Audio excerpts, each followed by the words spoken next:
Hello, my name is Ellen and I write the A.J. Adams Zeta Cartel novels. One of the things I love about this series is that it allows me to create very, very dark characters, and then there's the challenge of making them likable.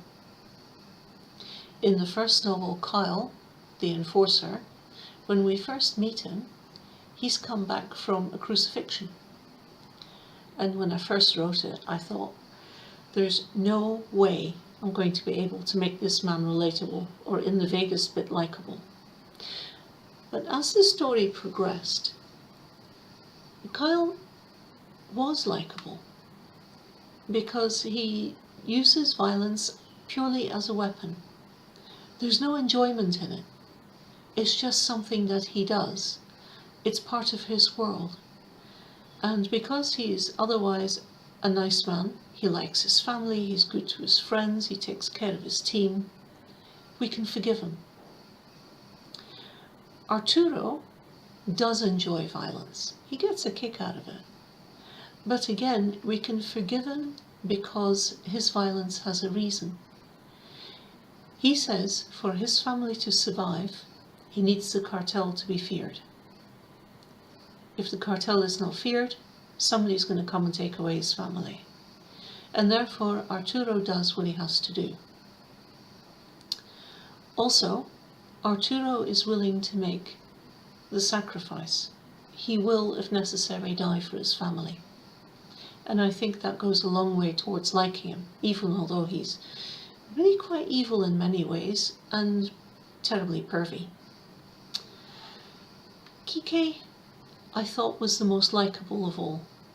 He grew up in poverty. He joined the army because it was the only way to get out of the poverty trap. And he joined the cartel because, having retired, violence was the only thing he was good at. And I think we can all forgive that. Also, Quique, like Kyle, doesn't take any pleasure in violence. It's a tool, it's something he does. But he's otherwise a fairly decent guy. So of course, with the fourth story with Rip, I wanted to push a little bit.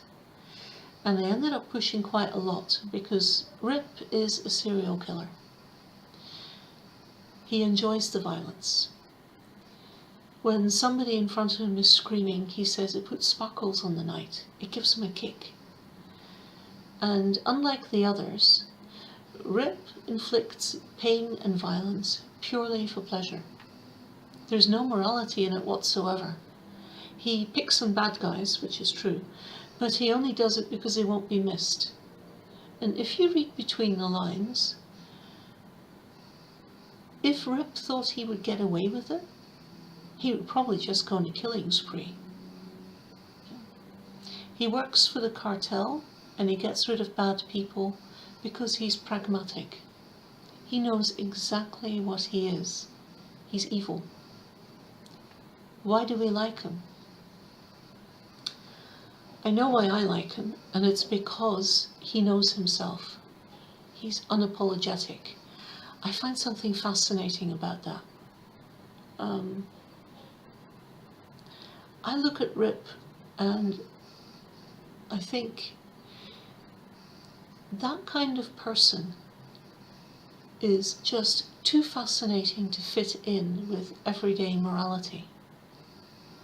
I want to know what makes him tick, and that's what keeps me reading. In the fifth book, the one I'm writing now, I've set a different kind of a challenge for myself. I have Jorge, who's fifth generation cartel, and like Kyle and Quique, he doesn't actually enjoy the violence for itself, he sees it as a tool. But Jorge's made a mistake. The violence that he inflicts is not inflicted on a member of his world. He picks on an innocent. And he knows it, and he still does it.